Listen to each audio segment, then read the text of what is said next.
Hey everybody, this is Tom Salemi of DeviceTalks. Welcome back to the DeviceTalks Weekly Podcast. We've got a couple of great interviews lined up for you today. First, we welcome a special guest. I don't know, should I identify him?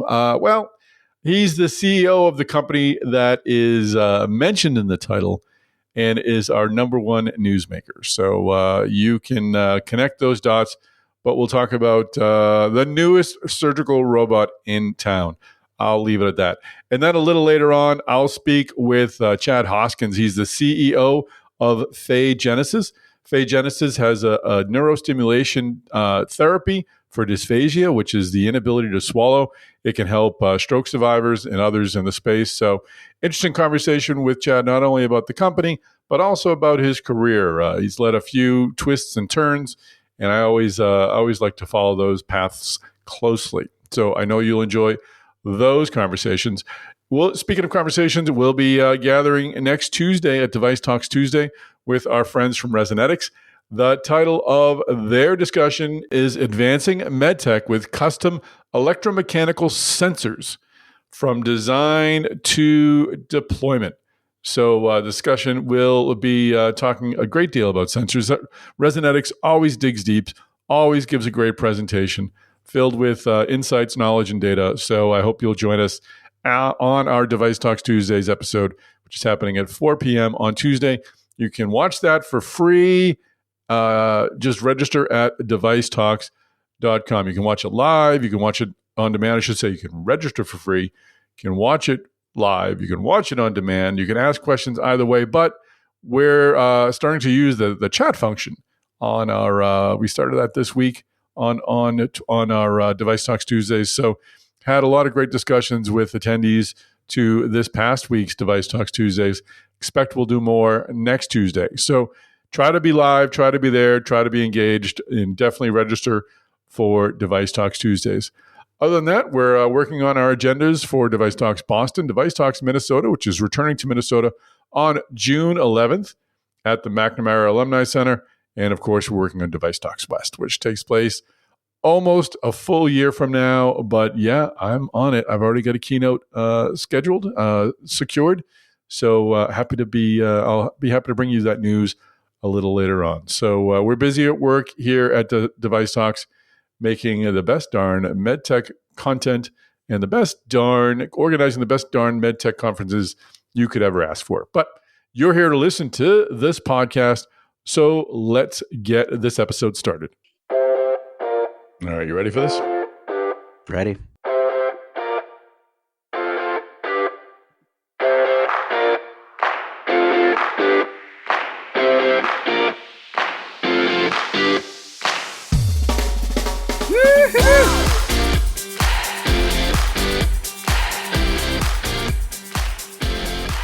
Chris Newmarker, how are you, sir?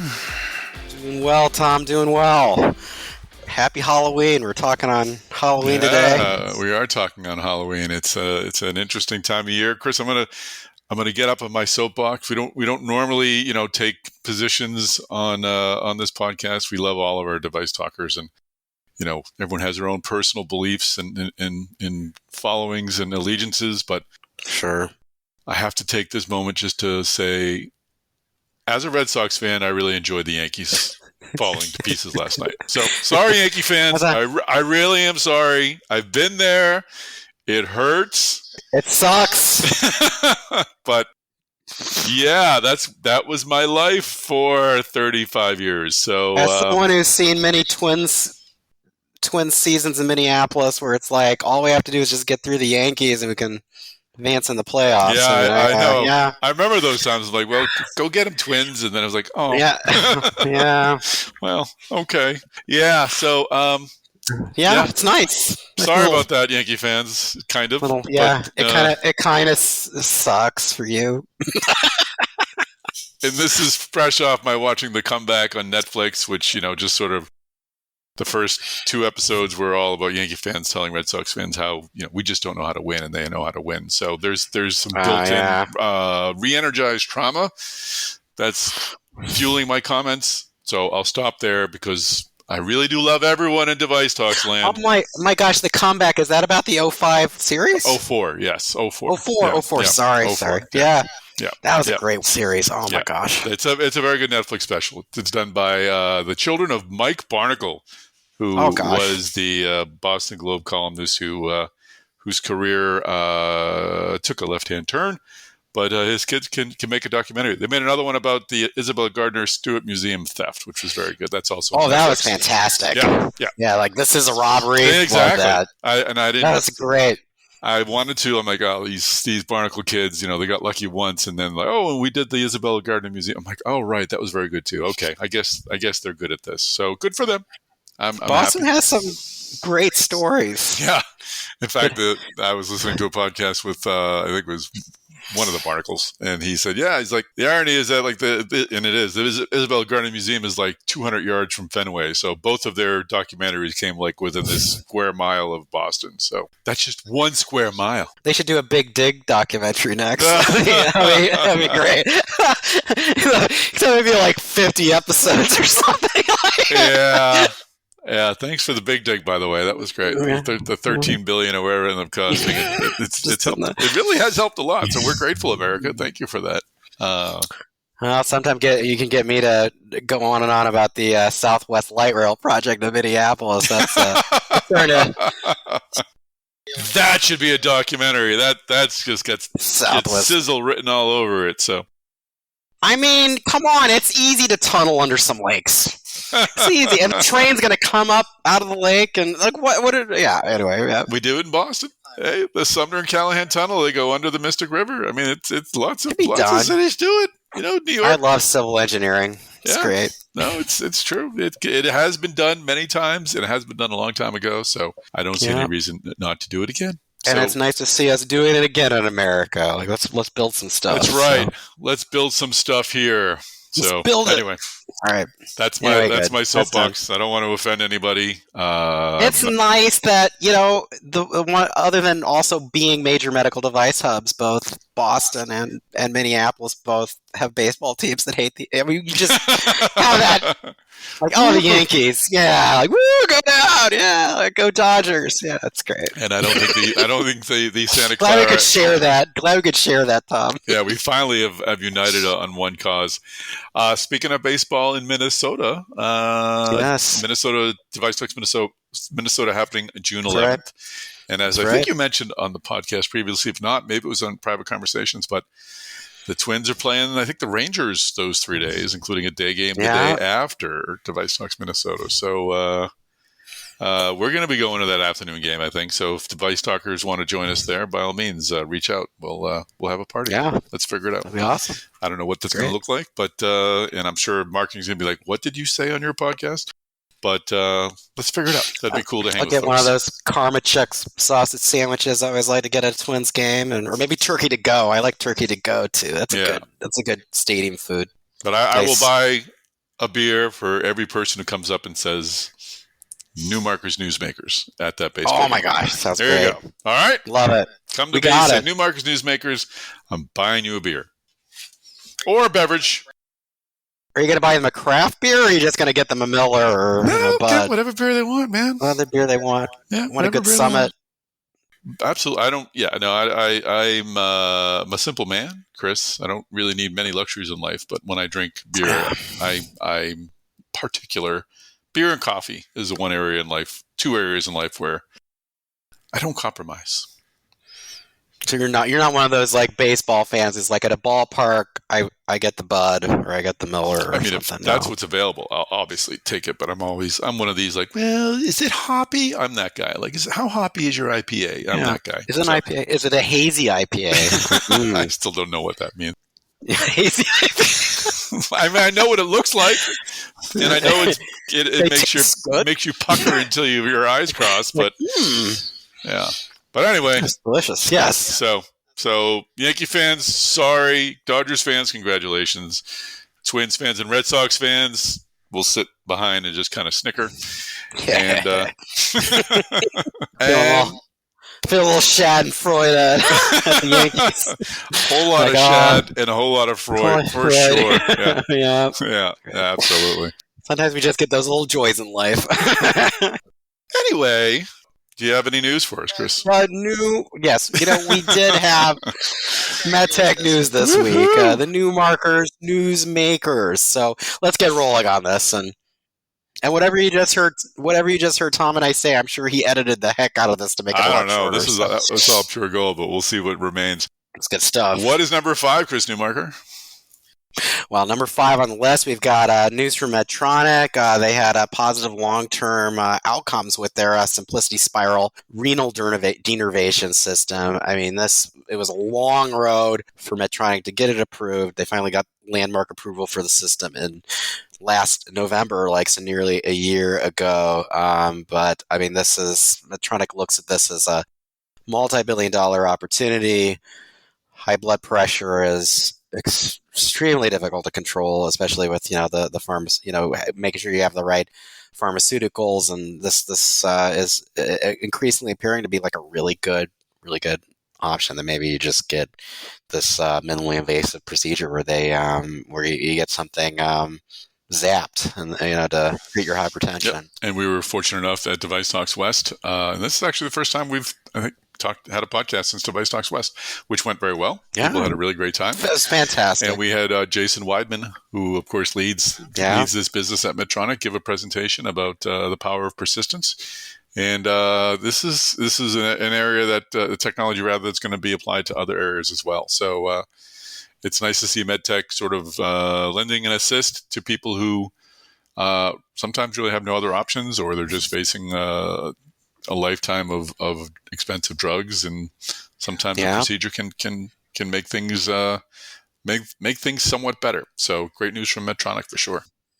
Health providers definitely pushing people to get their blood pressure controlled at earlier and earlier ages, because if you let high blood pressure be uncontrolled, I mean, it's going to have all kinds of other health problems, including higher risk of heart attack, all kinds of stuff. So this is great. Excellent news. All right, Chris Newmarker, let's roll on to number 4, a very interesting number 4. Yeah, my gosh. So number 4 on the list is we've talked about how Joe Chiani, the CEO of Masimo, he left after losing a bitter proxy fight with Peloton Capital Management. And now he's getting sued by the company he co-founded, which is just, wow. That's, I don't know if that's necessary. Yeah, I can't say anything else. I mean, it seems a little much, but what are they suing him over? They're suing him in federal court in New York, and it's over what they said was kind of an empty. They're claiming that there was some empty voting scheme going on. I think this was around the proxy fight. It was they're trying to basically they're saying that him and an investment firm, RTW Investments, that there was basically this thing to get RTW extra vote to artificially increase their influence before the proxy battle. So, now the company's claiming this wasn't properly disclosed, and they're suing him and RTW. So we'll see how that plays out. We will see how that plays out. It seems as if we thought the story was at its end, but it continues on. So, and this is and we did reach out to Chiani and RTW, for comments from them or their lawyers. So, we'll see what we get from them in the future on their side of all this. So. And this is written by Daniel Kirsch, senior editor Daniel Kirsch. Senior editor Daniel Kirsch. And number 5 was written by associate editor Sean Hooley. All right, Chris. What is number 4, Chris Newmarker? Another Daniel Kirsch article. Yeah, another article from Danielle. Danielle's been writing up a storm this week. So, number 3 on the list, we had Exactech filing, Chapter 11 bankruptcy restructuring. They were hit with a lot of litigation around hip and knee products, recalls, between 2021 and 2022, and looks like their business just took a real hit from that. So now they're going through this restructuring process to, hopefully, come out on the other side, like in a better financial position. I mean, they were saying overall they've been seeing like, positive growth in 2024, but they're just being weighed down with, these charges related to liabilities. So the restructuring also is including like a $85 million financing commitment that should allow them to maintain operations during this process. So this player in the orthopedic device space we'll see how they come out of the other side of this. Exactech's a fairly big name in orthopedics, so obviously not one of the bigger players, but we'll hopefully they'll find their way through the other side of this. So it looks like they have investment partners working with them on this. So all right, so sometimes companies just have to do that, go through that process. If we look up at the scoreboard, so number 5, we'd put that in the good news column. Number 4, bad news column. This one, bankruptcy. Bad. All right. So what's number 2? Let's see. Number 2. I mean, it's good news for Minnesota. Actually, here we go. Minnesota. Come on, you held on to one of your 3 medtech headquarters. Good for you. Yeah. All right. Come on. We got Medtronic. I saw the map. That should count. I saw the map. My gosh, I'm never gonna. I think Medtronic should at least count for 2. Tom, come on. But yes, we had a major medtech company here, and the open question was whether it was going to stay based here. I mean, 3M spun off their healthcare business as a new independent company, Solventum, and they're being run initially out of 3M's headquarter campus in Maplewood, just east of St. Paul. But the big question was, were they going to stay in Minnesota? And now we've got Solventum. They're going to be spending $209 million to like revamp a former health insurer office space south of the cities in Eagan. Yeah, so it's gonna the state's chipping in $13 million to help out, and they're saying this is going to retain 2,000 jobs around here. Oh, that's good news for sure. And of course, we have fun about Minnesota, but I'm so excited to be back in Minnesota. And Chris, you and I had some great calls this week regarding programming for DeviceTalks Minnesota. A lot of enthusiasm around it, so we're definitely excited. I'm really excited. Yeah, I am too. I miss Minnesota. I haven't been back for a couple of years. Since we attended another conference. We won't talk about them. Yeah, some other conference. All right. Well, this is good. So that's good news. I always thought DeviceTalks Minnesota played a really great role in the ecosystem around here, especially like getting some like really, cool names, from elsewhere in the country too, to come in, and interact with, people in this hub. So, I mean, I'm really pumped that we've got this going again next June 11th at the McNamara Alumni Center at the University of Minnesota. Absolutely. No, and we don't have any names to share yet in terms of speakers, but we're certainly, we are working with a lot of folks in the area to build up programming, but we're definitely working with some of the larger OEMs, hopefully get some of their senior execs there to speak as well. So it'll be a good representation of the broader medtech industry. So that's a good column 1. And that's written by a young man named Chris Newmarker, who's got a lot of promise. So yeah, a lot of promise. I think he can go somewhere. I think so. Yeah, we all hope he does anyway. But right.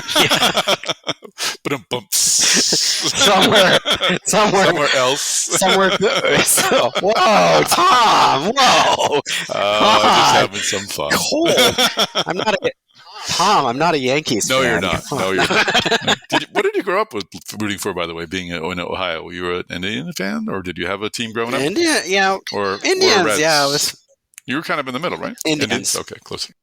I grew up north of Columbus. I kind of feel like Columbus is kind of that borderline between, Indians and no, Guardians. Sorry, Guardians and Reds. Yes, Guardians. We were talking with a colleague of ours who's a Guardian fan, and I asked her about Tito Francona's move to the Reds, and she wasn't happy about it. She kind of sees this I didn't realize there was a little bit of interstate rivalry going on between the two, but you gotta have interstate rivalry. But I mean, even though that's a good point. That's a good point. I mean, even though they're American League and National League, it's fun. It's fun when you get those interleague games. I wish Boston still had a National League team. That would be a ton of fun. But all right. So, Chris Newmarker. Gonna get the Braves back from Atlanta. Exactly. Let's see if we can. Yeah, exactly. Let's see if we can pull them back. So we're tied 2 for 2. Good news, bad news. So number one's the tiebreaker. Chris Newmarker, what's number one? And we've got good news. Good news. Woohoo! Ding ding ding ding ding ding. Always nice to have good news.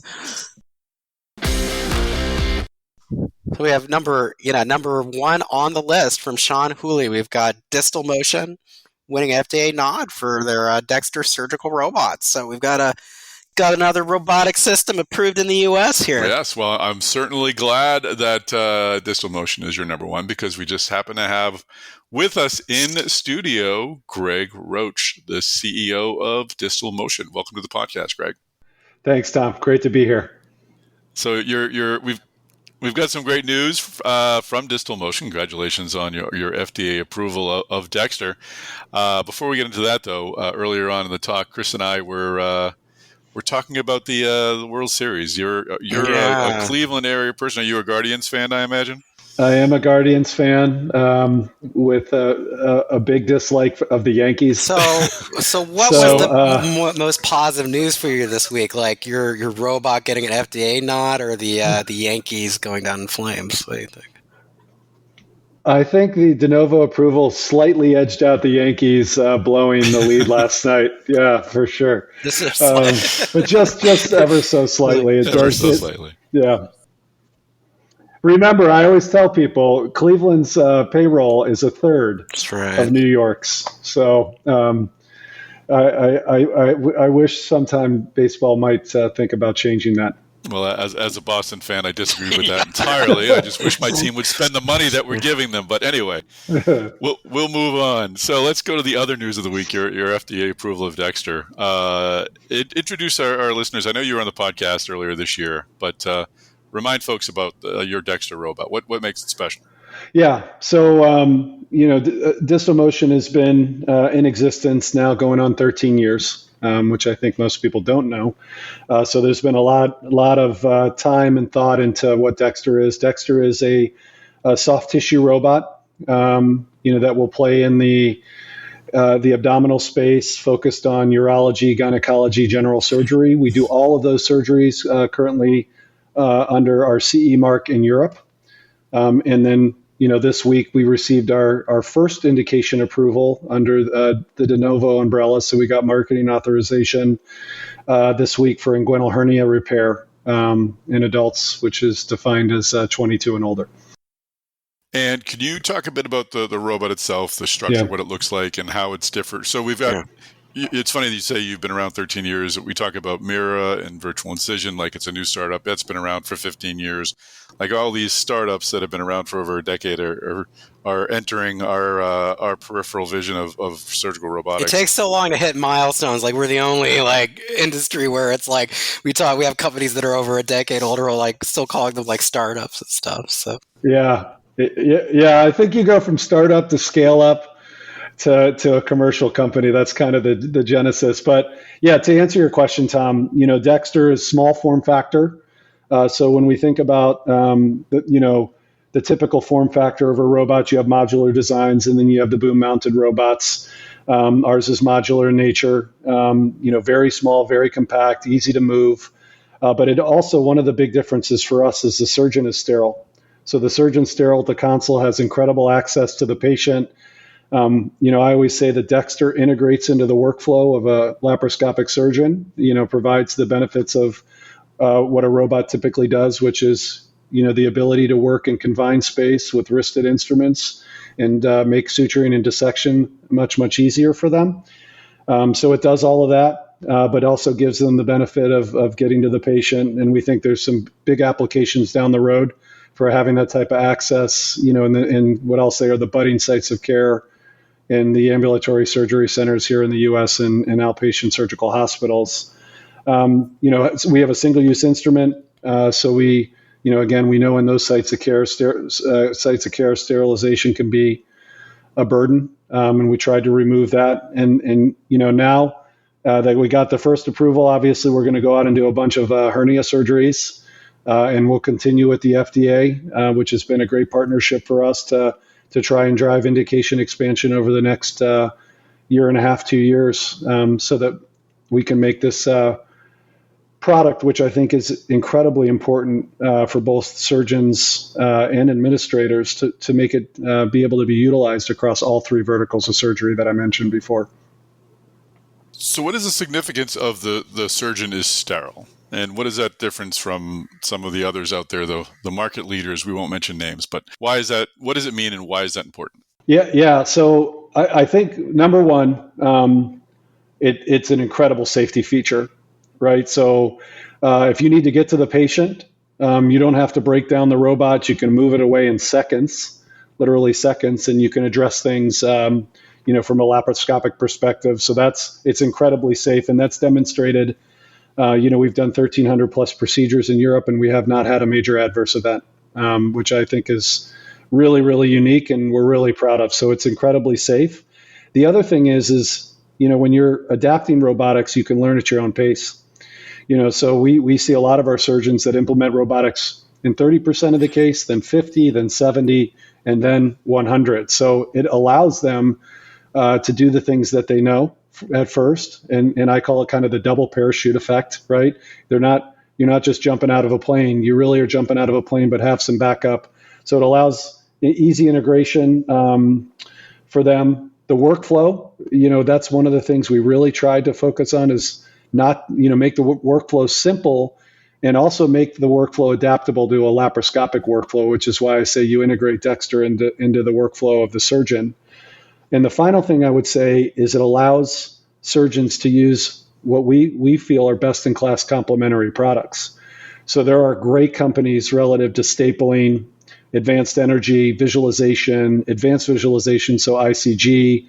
And I would say some of these technologies are better than the technologies found on your traditional robots. And now you have the best of both worlds. You can use a world-class robot with best-in-class instrumentation that is preferential to that surgeon in that particular procedure. What does the field like looking forward in terms of penetration for ASCs for surgical robotic systems? Are there other systems that are currently being sold to those centers? Are you competing with other systems, or is this a space that you kind of have to yourself at this point? I mean, Moon Surgical obviously can. Mirror, I think, will be in there as well. So I'm kind of answering my own question, but for what Dexter does, what does the competition look like for you? Yeah, I mean, I think there's a reason why there's not a high prevalence of robotics in ASCs. There's just not.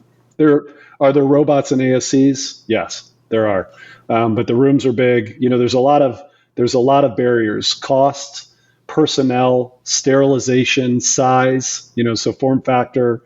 There's all kinds of things that have prohibited this from happening. I do think that the good thing about Dexter is, it kind of breaks down all the barriers I just mentioned. It solves the form factor, the logistics and staff. It's really easy to set up. You don't need much there. We think will be financially disruptive. So it's kind of solving all the things that have really prevented a big movement into this site of care in the past. You were involved in one of the earlier surgical robotic systems at Rosa. Zimmer sort of led that business group. Now you're leading Dexter, which is a completely different, Distalmotion, which has Dexter, a completely different surgical robotic system. How would you relate the two systems? Are we a next generation of surgical robotics family? Are we a younger cousin? Like, have we completely jumped over to a new type of surgical robotic system that we're going to be seeing sort of take over the field going forward? Or would you say Dexter and others are more iterations of the earlier models? Yeah, look, I believe in segmentation of the marketplace. And I think there's robots, the market leader has a very advanced and good robot. I mean, and there's a place for that. And I think there's a large place for Dexter. And, I look at ROSA, right? We did a lot of our business in the ASC, and before kind of that movement and competition, there wasn't a lot of business done in the ASC. And now I think if you look at orthopedic robotics, I mean, most of the robots are being sold into those sites of care. So I do believe in segmentation. I think there's the right robot for the right site of care, the right procedures. We at Distalmotion built a robot that is made for low acuity, high volume surgery. And that's a little bit different than making a robot that's built around the complex that you're trying to flex down. And I always say we built something for, because there's all kinds of factors that prohibit that, right? Cost being one of those. But we built a robot that was made for low acuity, high volume surgery that has the ability to flex up. And that's a much different thing. So I think there's places for all those that we talked about. And I think the market's going to allow for multiple competitors. But we think we really have a great chance to take a lot of share in the market that I just described in the U.S. So you're talking about just the affordability factor of it. I mean, anything you could kind of tell us about how much more affordable this would be than kind of like these big robotic systems that we've seen in the past. Yeah, I don't want to talk price on the call, but I'll say one thing that would probably make it pretty obvious, right? Which is, I always break it down when I say robotics is hard, and I learned this at Avaterra. When you have to build a robot, you have to build a complementary set of instruments. You have to build a visualization system, and not just a visualization system, 3D, 4K, ICG, or maybe hyperspectral, multispectral imaging. Then you have kind of the data AI component, and you have telesurgery or telehealth. So you have all these vectors. It's impossible and also very expensive. We stripped out all but two. We have a killer robot, what we think is a world-class robot, in a very deliberate set of complementary instruments. That is it.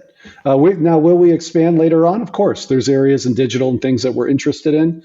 But right now, we're staying focused. And I think one of the beautiful things and why I joined Distalmotion was they had the ability to say no. They said no to a lot of different work streams to focus on what's really good. And that I think that track record is shown in how we're performing surgery in Europe right now. It kind of sounds like you didn't build a Porsche, you built a good sturdy Jeep. It's like... Yeah, well, I would make your analogy a little different. I would say if you're going to Starbucks, you probably don't need a Formula One race car. You can drive a Porsche. That's the way I would say. It's a good Porsche.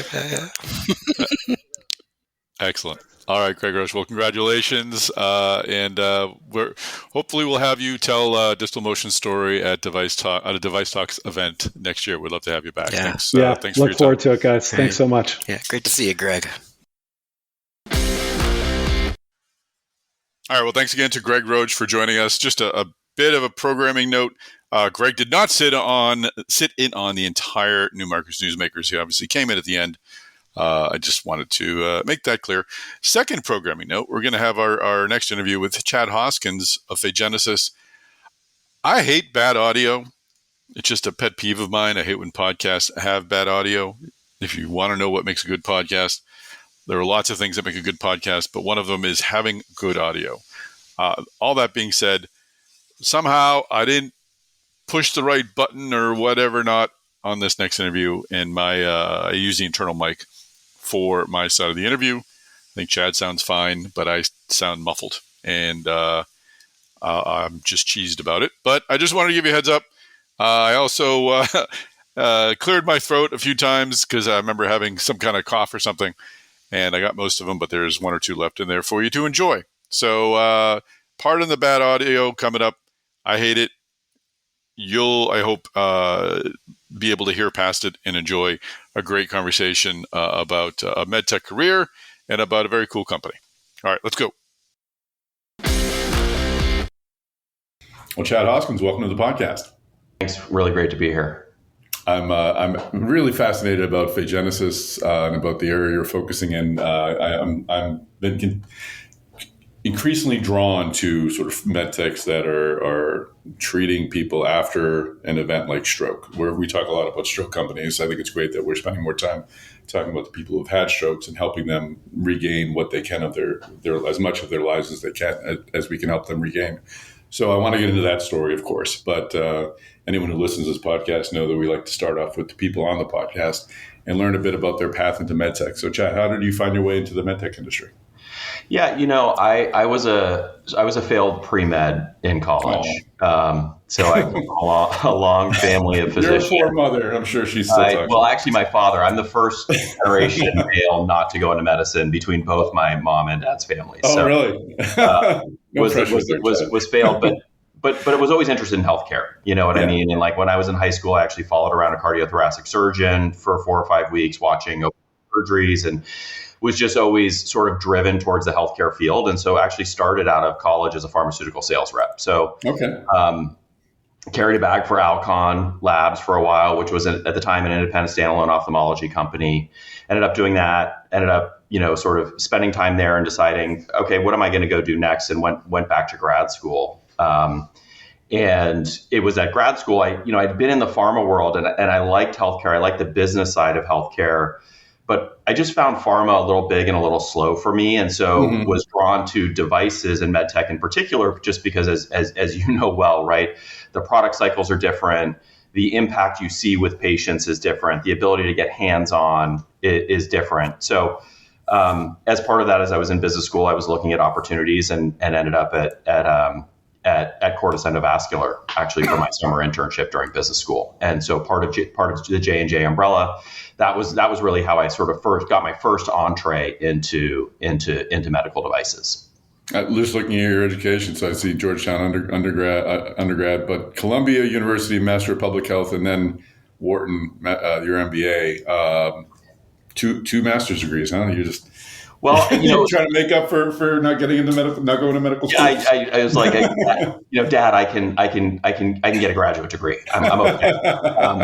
No, actually, that would just sort of happen to be happenstance. So in parallel to my career path, I met my wife in college. We were dating through this period of time. I was living in New York. I ended up marrying a physician instead of becoming one. I thought that would be easier. But ended up, she was in med school in DC. And I had originally started doing the MPH MBA program at Columbia. And I knew I wanted to do a healthcare focus for my business degree. So that's how the MPH came into the picture. Well, fast forward, she ended up matching for her residency at Wills Eye Hospital in Philadelphia. And so I just decided I would try to transfer to Wharton to be in Philadelphia so we could be together. And Wharton also has an awesome healthcare program, which I was a part of. And so that was really the genesis of how those two things came together. But, I will say the MPH ended up being a really valuable I wanted to ask, how does that fit in? Well, MPHs, I was in the healthcare management program, gives you much more of a payer-provider lens than I would say a business program gives you. I think business programs end up being very, especially at Wharton, end up being very finance consulting oriented, or end up being very device pharma oriented and industry focused. There's not as many people who spend time going deeper on the sort of situations or issues associated with providers, hospital systems, and with payers, right? And so I actually think between those businesses, I got a very well-rounded view of the healthcare ecosystem, which we all know is very complex. When you look at the differences in motivations and issues and incentives for the various stakeholders who are coming together to deliver care for patients. Interesting. And then I see you spent some time at McKinsey after that. What was that? What drew you there? Yeah, well, that ended up sort of being unexpected. Honestly, as I said, I went into business school not expecting, a lot of business school, especially out of Penn, there were about, I would say, a third of people either went to consulting or investment banking, maybe even a half, right? That's the drive. I really wanted to go into industry. And what was interesting is around my time when I was at Cordis, that was when J&J was in agreements to acquire Guidant. It was over that period of time. About that. Yeah. And so when I went back to school, I had an offer to go back to Cordis. My plan was to go back to Cordis. A couple things happened. One, that deal fell through around that period of time. So it wasn't that there was an opportunity to go back. It was just less clear exactly what was going to happen with the J&J MedTech business with that sort of different landscape. The other thing is my wife and I started looking at it more closely. She still had 2 more years of residency. She was going to be in Philadelphia. Cordis was in northern New Jersey. How would we do this? Would we live in the middle and commute? She was going to be taking calls, working 85 hours a week. How would we really do that? And then I had some friends who had spent the summer at McKinsey, and McKinsey was just happened to be opening a Philadelphia office at that exact time period. And I thought, well, it's something I could go do for 2 years. It probably doesn't close any options for me if I can even get the offer, right? Went to an information session, liked what they had to see, liked what they had to hear. I think it was different than other consulting firms in that I could really focus on healthcare. So McKinsey has a model where you can go in and focus on healthcare and not be more of a generalist like you see with some of the other firms. So that was really important to me. And the Philadelphia office was part of the New Jersey complex, which did a lot of healthcare. So I ended up going to an information session, liked what I heard, went through the interview process, not really thinking he would go anywhere, got an offer and said, well, I'll do this for 2 years until my wife's done with residency and then figure out where to go from there. Fast forward 2 years, she was then matching for fellowship. So I've really just been following her around my whole life. You didn't go to medical school for a reason. Then you ended up getting drawn to all this drama anyway. Exactly. So I she was looking for fellowships. I'm from the Bay Area originally. She's from New York. I said, let's go try the Bay Area. If you can match for a fellowship, let's go try it out. She ended up matching at UCSF and a cornea specialty. I transferred with McKinsey, which committed me to another 2 years when I made that move. And so was there for 2 more years. And then at that point I made junior partner, associate principal.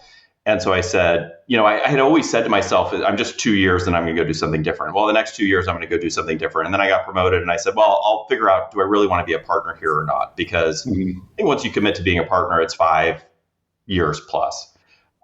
And in that period, still loved the work, but decided, no, I really want to get back to being in industry. And decided at that point to make a move. And so you moved from there to Thoratech, which is a great company to move to. Was that the leap?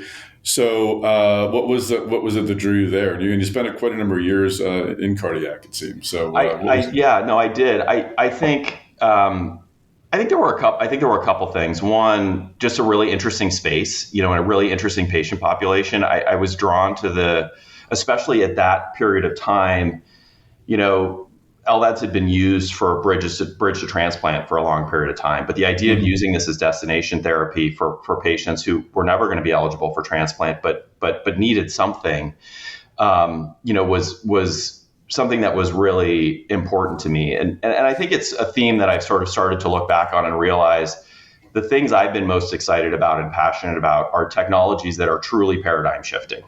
Right. I think everything that we do in healthcare and developing devices and technologies is important. Right. But for me, where I get the most value is where you're really able to drive a paradigm shift in care and a very substantial clinical outcome for the patient. So here you're taking patients who are on death's doorstep, right? Literally, often, days or hours away from dying and literally bringing them back to the point where they can, take walks, play golf, hang out with their grandkids again, be with their families again. It's a very fundamental change in patient experience and change in outcome, which is really what drew me to Thoratech. And the opportunity, I think I was also drawn to sort of the mid-sized company, and an opportunity to really come in and have impact across the business in a smaller organization than say maybe, again, nothing against these, but say that maybe a Medtronic or an Abbott or something else where you're going to be part of a much larger machine. Sure. I think at a smaller organization, and probably it's another theme as I've been through multiple organizations since I left McKinsey, something I've been drawn to is the ability to see that impact and see the impact of my work more directly on the business and on the team and on the patient population. So did you follow, because I see you were at St. Jude and then at Abbott, did you sort of just go along with each acquisition? I sort of took the acquisition ride. So when Thoratech was acquired by St. Jude Medical, they sort of let go the senior leadership team of Thoratec and integrated the rest of us in. So I sort of ended up being one of the last standing senior leaders on the commercial side at Thoratec that got integrated into St. Jude Medical. And after my first 6 or so months there, I ended up getting promoted to run the heart failure franchise for St. Jude, which ended up including not just the mechanical circulatory support portfolio of Thoratec, but CardioMEMS, which was a hemodynamic monitoring sensor, which they had launched a few years prior, but it sort of come out of the gate strong, but then saw some real challenges commercially. So I ended up also being responsible for sort of the reconfiguration of that marketing approach and that commercial approach. As you know, St. Jude acquired Thoratec. About 12 months later, we ended up getting acquired by Abbott. So right. It was pretty quickly into there. I was into the Abbott world, and it was actually a very interesting process because and I learned a lot about organizational styles and organizational constructs. Thoratec had very much a business unit structure. St. Jude Medical moved to very much a matrix functional structure. So everybody lived in functions instead of business units. So that was a very big shift from Thoratec. And then we got acquired by Abbott and we went back to the business unit structure, right? So I think for me, there were a couple things. I learned a lot and had some amazing experiences with leadership across those two experiences. But I think, a couple things. One, that shifts. You start to learn it's funny as a consultant. You talk about integrations and how to do integrations and how to manage culture and the experience. And I lived it for the first time. Right, that's hard on people when you shift organizational structure, organizational dynamic, reporting structures, and doing those shifts twice in a 24-month period was a lot for the whole team. But I also think I came to realize for the first time, there's a lot of impact you can have in a big organization, but where I get the most value is, working with my teams, working with the patients, working with clinicians. And in the bigger organizations, I found myself especially at that more senior level, managing across my peer group and managing up for management, and less time on those things that I just got more personal satisfaction out of. So it was about 6 months into the Abbott integration, and Keith Grossman, who was the former CEO of Thoratec, was chairman of the board of Outset Medical, which is where I landed next, and said, got this really interesting business that were, it's dialysis, so totally different world, still an end stage patient population, right? You're still talking about, it's not the heart that's failing, it's the kidney that's failing. So it's still a similar patient population. But we're just getting ready to launch commercially. We sort of got the product going. We need somebody to help come in and learn leading sort of commercial and corporate strategy. That point introduced me to the CEO, Leslie Trigg, who you probably know. No, sure. And was immediately taken by the whole idea of the opportunity there. Again, I think it's not there. There's when I joined Outset, there was not a clear path from A to C on that, right? Mm-hmm. You entered a business where the company was originally developed and founded around home hemodialysis, and we ended up taking the company and flipping it on its head in those early days and saying, no, we're gonna start in the hospital. We're actually gonna start at the other end of the care paradigm and of the care continuum and treat patients in the ICU and at the bedside in hospitals, and then slowly expand into the outpatient setting and into home. And so was there, but for me, it was also struck by, again, this is an opportunity to have huge patient impact. If you've been in a dialysis clinic, sure, if you understand what those patients are going through, it's pretty terrible, right? 4 hours, 3 days a week, not to mention commuting time. And the fact that they're usually totally wiped out for 12 to 24 hours after their treatment. The vision of being able to give them a better solution was very compelling to me. And then how did Axon come about? Outset is a fantastic company, and you went on to be vice president of strategy and GM of home. Yeah. So you did move in that direction, as you said, you ultimately did. But what led you to Axon, and how I imagine that being a CEO was something that you had in mind, something you wanted to do. It was, and it was. So when I was at Outset, we went basically on from pre-commercial. By the time I left that full year, we did $100 million in revenue. Mm-hmm. We had taken the company public in 2020. I was part of that process with Leslie and Rebecca Chambers, the CFO at the time. And I was sort of to think through what was next for me. Was it a newer or different role as we continued to grow the business at Outset? Or, and it was around that time, Axon came looking for a CEO. They were looking for, I joke, they were looking for someone with heart failure experience in the Bay Area of California. I think I was maybe the only guy that fit that overlapping diagram. That's how I ended up getting the job. But I think they were looking for somebody, the company at the time was very early stage, right? So this was a shift for me, not just in that it was a CEO role, but that it was very early stage, right? They had done, maybe 15 or 20 patients, open label, had good proof of concept, and were just embarking on a randomized feasibility study. They had, I think the benefit of an incredible investor syndicate with Deerfield, Action Potential Ventures. There was a good strategic involved. And the technology was founded out of Caridia. Howard Levin, Mark Gelfand, these guys had done a lot of cardiac technology development in their time. And they made the decision, look, heart failure is hard. It's complicated. We're never going to know what we have here until we do a randomized blinded study, right? We can do 60 patients open label, but you're never really going to know. So that's where I started. So again, this was a major shift for me, not just in being CEO, but very early stage clinical strategy. It was a phenomenal experience. We ran the feasibility study. We ended up doing almost 150 patient randomized feasibility study, which is, not been done in very commonly. And, we looked at the results at the end of 2023, and unfortunately it was neutral, right? There was at the aggregate level in HFpEF, which, as we've seen from other studies, now you've got Corvia, their results in HFpEF. You've got V-Wave, who also was treating a HFpEF patient population. Both of those with intraarterial shunts saw sort of initial negative results in a HFpEF patient population. We saw something similar in HFpEF. I think there's a responder group. We've identified a pool of patients that we actually think can do quite well with the therapy and makes sense from a mechanism of action on why they would do well, and also makes sense on why those who didn't do well probably shouldn't do well. But as in this funding environment, it became clear it was going to be challenging to, from a time and investment perspective, to get to the answer. I think the view is we need to do the company needs to do a confirmatory study in advance of pivotal, and then they need to go run a big heart failure pivotal study. So you're probably looking at another $80, $100 million and 5 to 7 years to get it across the finish line.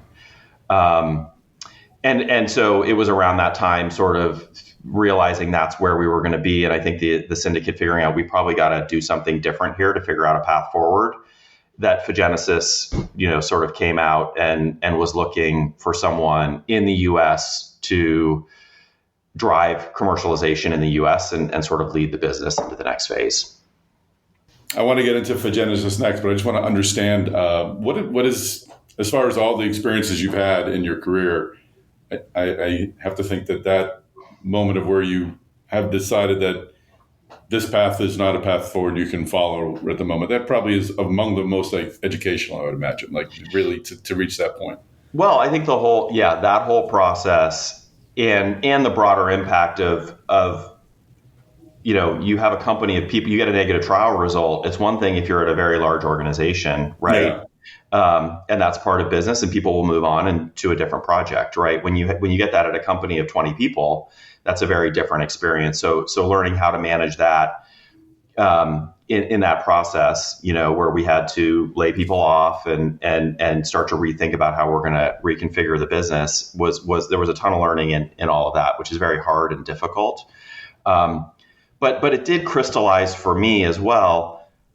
Where do I want to be? Where do I want to be spending my time? And in the same way that I learned from being at some larger organizations, I like the smaller. I like the more hands-on. I like the more seeing the direct impact of my work. I think I realized, I want to be commercial. I want to be on the commercial side of things. I want to be at the point where we're implementing and changing paradigms of care versus at the point where we're still learning if the science works or not.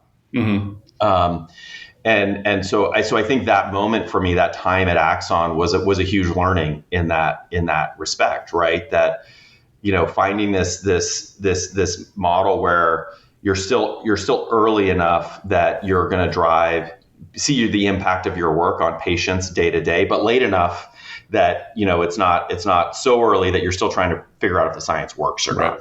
Right. Now there's definitely that sweet spot. So you found a great spot with Phagenesis. Let's talk a bit about the company and its neurostimulation system. How does it work, and where in the body are you stimulating?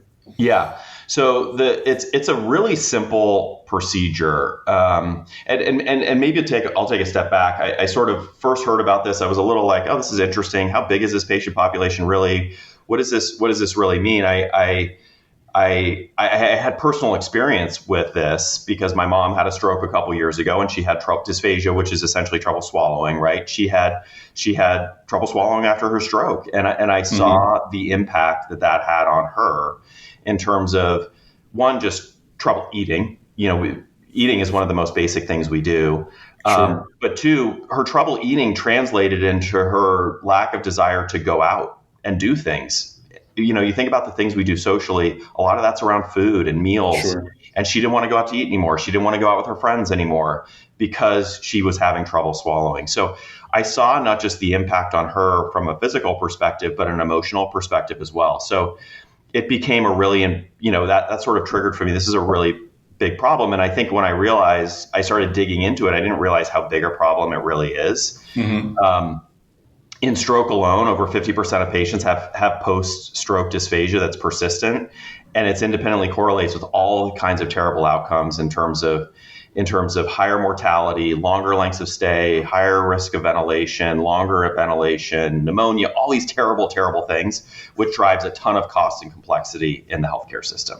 Mm-hmm. So it's funny. This problem. Everybody, you sort of mentioned this at the beginning. Everybody talks about stroke, right? The impact of stroke, and right now there's a lot of focus on the front end of treating stroke, but I think nobody understands as much the follow-on issue of managing stroke, right? And how these types of conditions actually drive to a very high cost and complexity in the healthcare system for hospital systems and payers, and for patients. So now the beauty of the Phagenesis system is it's super simple and elegant solution. It's a neurostimulator, so it basically goes down into the throat, into the pharynx essentially, and provides an electrical stimulation of the pharynx. And what that essentially does in layman's terms is it reboots the swallow reflex and the swallow neuro pathway.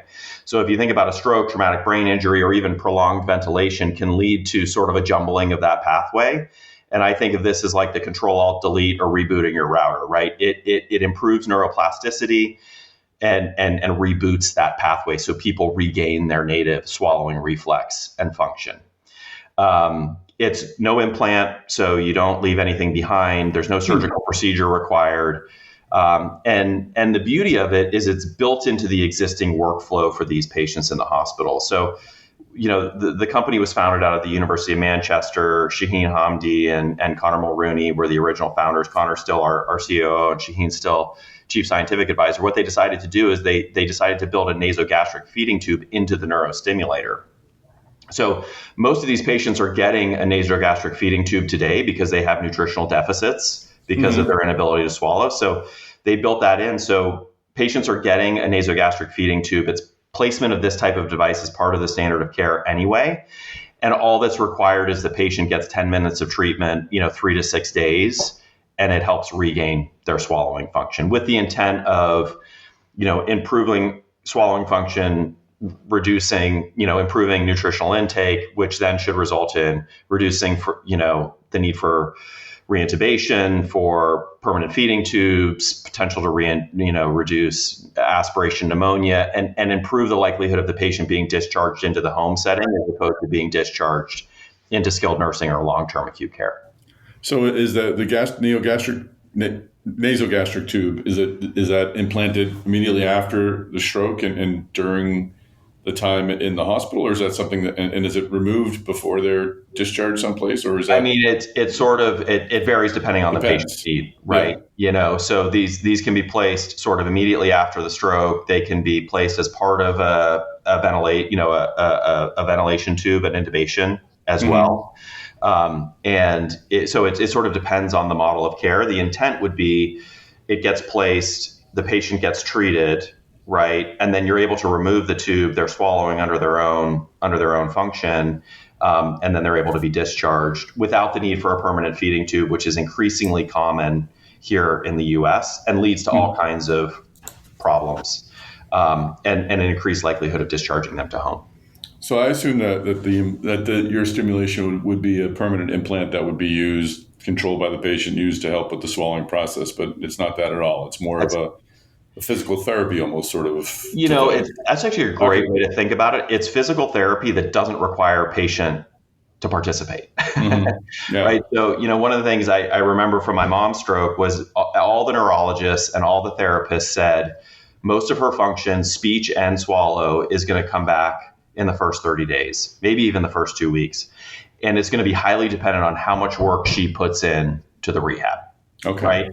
And so rehab, which is kind of the best tool speech language pathologists have today to support speech and swallow function, requires patient engagement. And if you think about the first 2 weeks or the first 30 days post-stroke, especially a severe stroke, that's hard to get, right? These patients have a lot going on. They may have a lot of limitations. And so what this does is this provides a highly targeted intervention that directly impacts neuroplasticity without the need for any patient engagement. Mm-hmm. Interesting. So where does this sort of fall in the economics of things? Because you're treating something that, is it specifically diagnosed as something that needs to be treated, and is there a code associated with that helps you get paid, or are you sort of included in a larger payment that goes along with treating a patient who had just had a person who just had a stroke? Yes. So as it is healthcare after all, it's not going to be right. I didn't want to say it depends, but no, I mean the answer is we both, right? So the company has FDA approval, achieved breakthrough device designation. As part of that, they got NTAP. So we have NTAP today. So we are getting incremental reimbursement when providers use the technology. And then it does fall under the broader DRG in which the patient is being managed. Mm-hmm. The interesting thing, which I don't think is well understood, and I think is actually one of our big challenges, is I think if you go talk to a neurocritical care physician, they will tell you, yes, dysphagia is actually one of the drivers of need for reintubation, longer length of stay, higher rate of aspiration pneumonia, higher rate of needing a permanent feeding tube surgery, and a higher rate of discharge to a skilled nursing facility or LTAC versus home, right? Once you get more broadly outside of that stroke, neurointensive care unit, I think a lot, SLPs, speech language pathologists understand it, but I think you get into administration, there's a lack of understanding that actually dysphagia is independently predictive of higher mortality, poorer outcome, and higher cost. Mm-hmm. And that if you treat these patients, and we have loads of data from Europe that show if you treat these patients early, you can see very significant reductions in the need for reintubation, very significant reductions in the length of stay, honestly on the order of 7 to 15 day reductions in length of stay for some of these sicker patient populations, reductions in the rate of aspiration pneumonia, and significant reductions or increases in the rate of discharge to home as opposed to the rate of discharge to a skilled nursing or LTAC rehab facility. So there's a very compelling health economic story with this technology, in addition to what we've talked about. Let's not forget the compelling patient impact of letting people swallow again. So absolutely. Is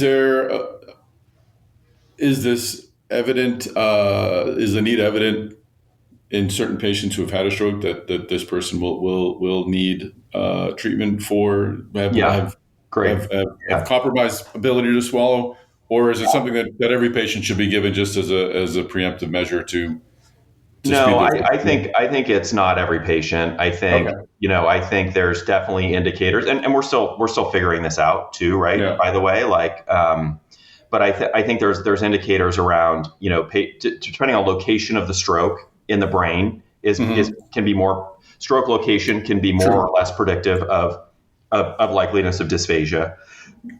Ventilation is clearly correlated and maybe causal with dysphagia. And if you kind of think about that makes sense. If I've got a tube down my throat, that's constantly pushing on my throat, which would normally, if you have something in your throat, that's what instigates the swallow reflex. Mm-hmm. Well, if I've got something constantly in my throat, you can understand how the swallow reflex would go away because your brain just says, I got to stop because I'm not doing what I need to be doing. So patients who've been ventilated, clearly have issues with swallowing. Patients who get tracheostomized, because those patients clearly have issues. So there's definitely a subset of those patients that are more likely to have dysphagia that is persistent and that doesn't resolve on its own over time.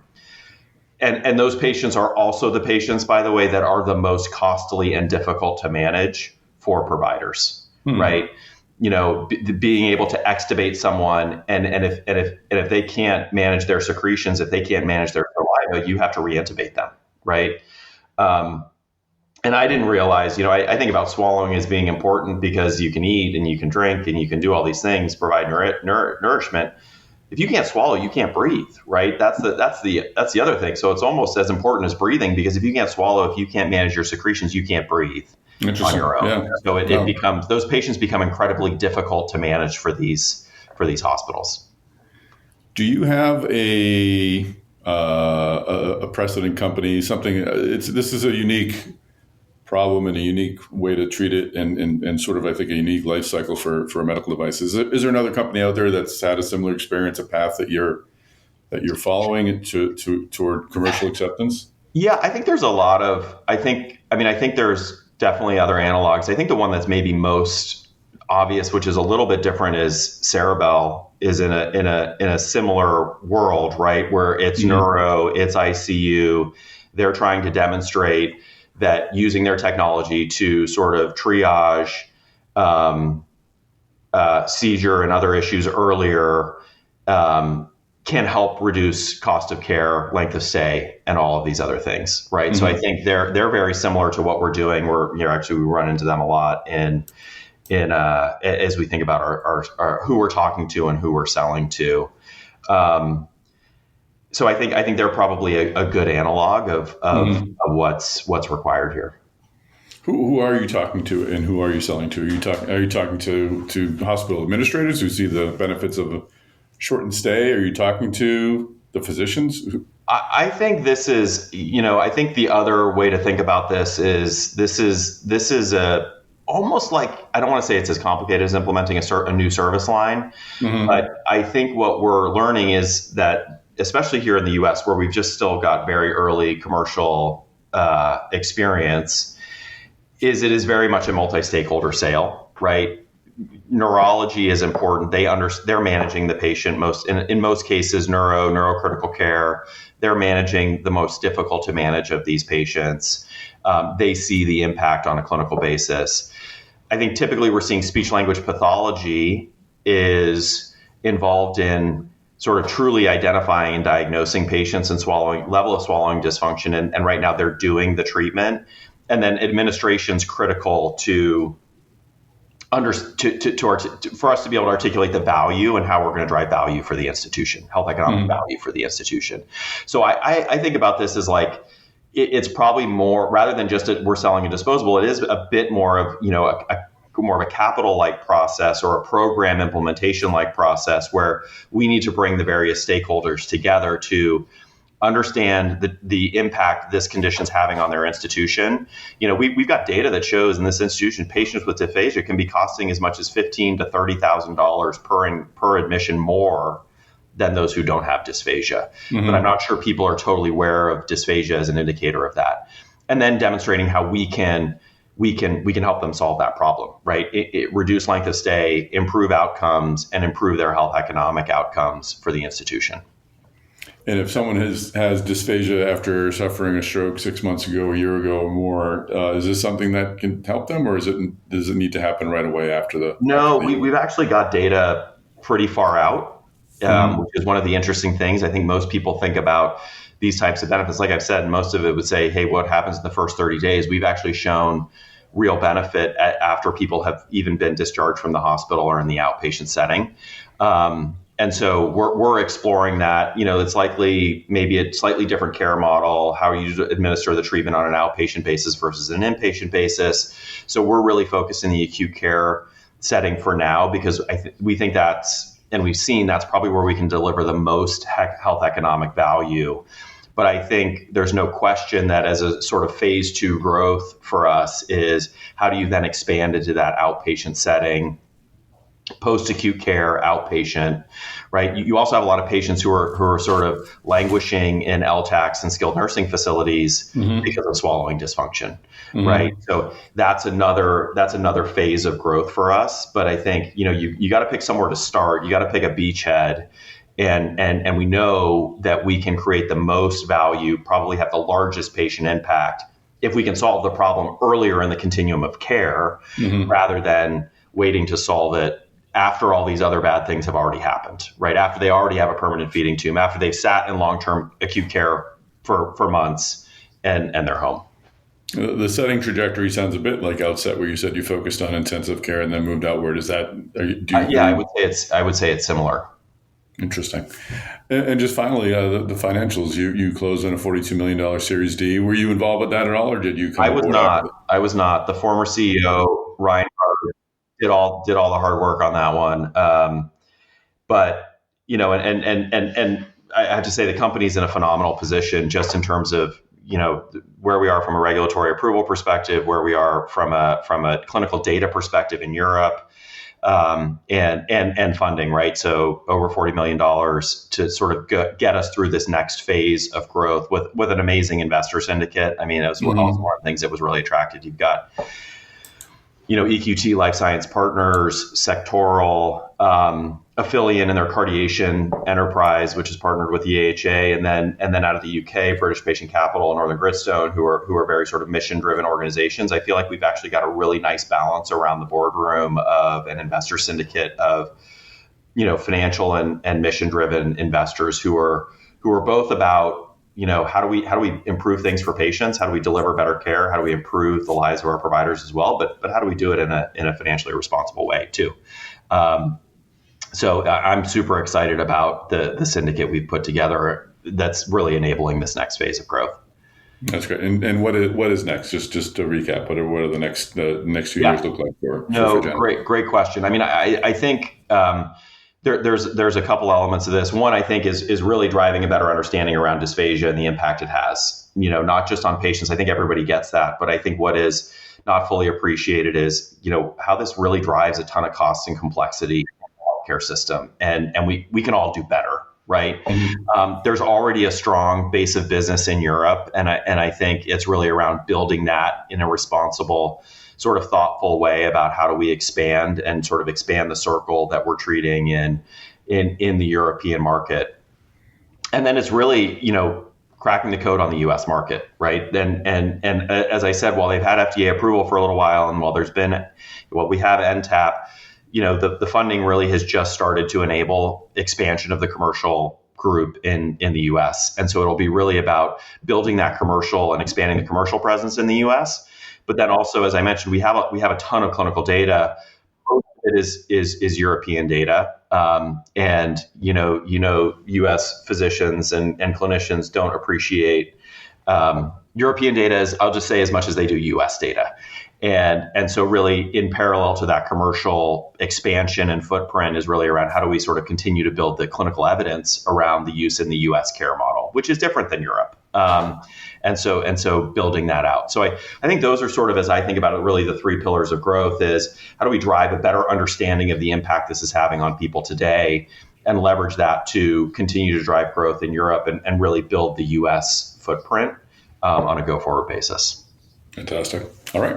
Well, great story, Chad. Thank you for joining us on the podcast. Absolutely. Appreciate it. Thanks for the time.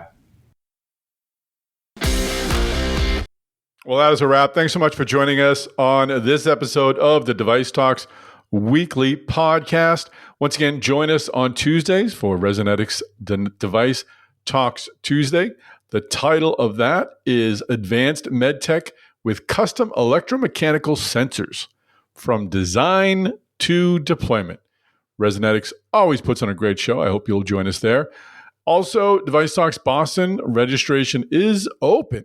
Yes, it is. We'll be there April 30th and May 1st. Be among the first to register for Device Talks Boston. And we'd love to see you there. We're going to have a great 2 days of networking and insights and all the great stuff you love from conferences. Finally, don't forget to subscribe to the Device Talks Podcast Network so you don't miss a future episode of our Device Talks, our growing Device Talks Podcast Network. We rolled out Neuro Innovation Talks just last month. We're rolling out our second episode. We're rolling out additional episodes of Structural Heart Talks, Abbott Talks, and our other great podcasts, Device Talks AI, et cetera, and of course, the flagship Device Talks Weekly. So please subscribe. Please share this episode on social media. And if you're being difficult and you're not going to do any of that, at the very least, just connect with me on LinkedIn. Connect with Kayleen Brown on LinkedIn. She's our managing editor. And of course, connect with Chris Newmarker of Mass Device on LinkedIn. All right, folks, we'll have another episode of the Device Talks Weekly Podcast coming your way next week. Take care, everybody.